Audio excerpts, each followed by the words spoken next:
चला तर मग आज बनवूया आपण अंगुरी रबडी फालुदा। तर त्यासाठी मी इथे अंगूर घेतलेले आहेत आणि पाणी न टाकता आपण त्याचं ज्यूस तयार करून घेणार आहोत आणि हे ज्यूस छान आपल्याला गाळून घ्यायचं आहे। तर मी इथे दोनदा हे ज्यूस गाळून घेतलेला आहे। त्यानंतर हे बघा, एक वाटी हे ज्यूस तयार झालं होतं। तर त्यामध्ये ना आपल्याला अजिबात वेळ न लावता कलर टाकून घ्यायचा आहे, फ्रूट कलर, जेणेकरून त्याचा रंग आपल्याला छान येईल। त्यानंतर त्यात कॉर्नफ्लॉवर टाकायचे 4 चमचे आणि त्याला व्यवस्थित मिक्स करून आपण त्याला साईडला ठेवून देऊया आता। त्यानंतर इथे दुसरी तयारी करून घेऊया। 1 चमचा तूप मी पॅन मध्ये गरम करायला ठेवलेला आहे आणि इथे 1 चमचा बेसन पीठ घेतलेला आहे आणि एक ब्रेडचा स्लाइस घेतलेला आहे। त्याचे जे कड असतात ना साईडला, ते काढून घ्यायचे आहे आणि 2 हाताने असं कुस्करून टाकायचं आहे आपल्याला। त्याला असं त्याचे गोळे तयार झाले पाहिजे, असं नाही करायचं आहे आपल्याला। छान त्याचं असं भुरभुरा तयार झालं पाहिजे, हे बघा अशा पद्धतीचं। तर त्याला हलक्या हाताने क्रश करायचं आहे आपल्याला। तर त्यानंतर त्यामध्ये अर्धा चमचा वेलची पावडर टाकायचं आहे आणि जे तूप आपण गरम केलं होतं ते इथे टाकून छान व्यवस्थित मिक्स करून घ्यायचं आहे। तूप छान कडकडीत गरम केलेलंच टाकायचं आहे आणि छान हे सगळं व्यवस्थित मिक्स झालं की त्यानंतर आपण इथे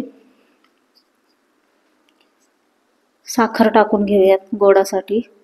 तर मी इथे 1 चमचा साखर टाकून घेतलेली आहे आणि परत त्याला व्यवस्थित मिक्स करायचं आहे। त्यानंतर आपण इथे एक पॅन घेऊन त्यामध्ये 1 ग्लास दूध टाकलेला आहे आणि जे तयार केलेलं मिश्रण आहे ते यात टाकून घ्यायचं आहे। त्यानंतर सगळं व्यवस्थित मिक्स करायचं आहे आणि मग गॅसवर ठेवून जोपर्यंत हे बॅटर घट्ट थोडंसं होत नाही तोपर्यंत आपल्याला उकळवून घ्यायचं आहे। तर हे बघा, लगेच घट्ट होतं, त्याला काही फार जास्त वेळ नाही लागत। केशर असेल तर तुम्ही केशरही टाकू शकता त्यात। तर इथे मी दुसरा पॅन घेतलेला आहे, त्याला थोडंसं तेल लावून घ्यायचं आहे, जेणेकरून आपण जे बनवतोय ते अजिबात खाली चिटकलं नाही पाहिजे। तर इथे मी ज्यूस जे आहे अंगूरचा ते यामध्ये टाकून घेतलेला आहे आणि हे बॅटर जोपर्यंत घट्टसऱ्याचा असा गोळा तयार होत नाही तोपर्यंत आपल्याला याला शिजवून घ्यायचं आहे। हे बघा, अशा पद्धतीने ज्या वेळेस ना हे बॅटर जे आहे ते पॅनला अजिबात चिटकणार नाही, पॅन त्याला असं अलगद सोडून देईल, तेव्हा समजायचं की आपलं हे बॅटर तयार झालेलं आहे। हे बघा, असं अलगद निघालं पाहिजे। आणि त्यानंतर तुमच्याकडे कुरडयाचा, शेवायचा कुठलाही साचा असेल तर त्यामध्ये आपल्याला हे बॅटर टाकून घ्यायचं आहे। तर माझ्याकडे ना खूपच जाड चाळणीचा असं साचा आहे कुरडयाचा, मी त्यानेच बनवलेला आहे।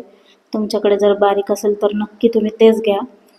तर हे बघा, आणि त्याच्यामध्ये टाकून घ्यायचं आणि इथे आपल्याला थंडगार पाणी घ्यायचं आहे आणि त्यामध्ये बर्फ असेल तर बर्फही टाकून घ्यायचा आहे, नाहीतर खूपच थंड पाणी घ्यायचं आहे आपल्याला।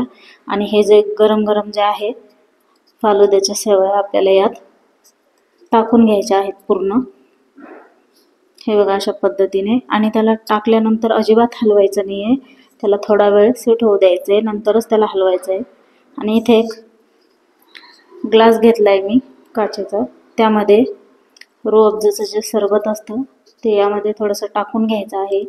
त्यानंतर इथे आपण ज्या अंगुराच्या शेवया तयार केल्यात त्या इथे टाकून घ्यायच्या। त्यानंतर ही जी रबडी आहे तयार केलेली ती सुद्धा थोडीशी टाकून घ्यायची आहे आणि जो सब्जा असतो, सब्जा बीज, तर ते मी इथे भिजत ठेवलं होतं थोडं, त्यामध्ये ते सुद्धा टाकून घ्यायचं आहे आणि मस्त असं कलरफुल आहे अंगुरी रबडी तयार होते फालुदा। तर त्यामध्ये नंतर मी इथे परत एकदा रूअफजाचं सरबतही टाकलेलं आहे आणि जे किशमिश असते तुटी फुटी ते सुद्धा मी इथे टाकलेली आहे। तुम्हाला हवा असेल तर टाकू शकता, नाहीतर काही हरकत नाही, स्किपही करू शकता. तसंही ही रबडी छानच लागते. तर त्यानंतर इथे परत एकदा तीच लेअर रिपीट करायची आहे आपल्याला आणि वरतून रबडी अशा पद्धतीने पसरवून घ्यायची आहे. खूपच टेस्टी हे तयार होतोय बघा.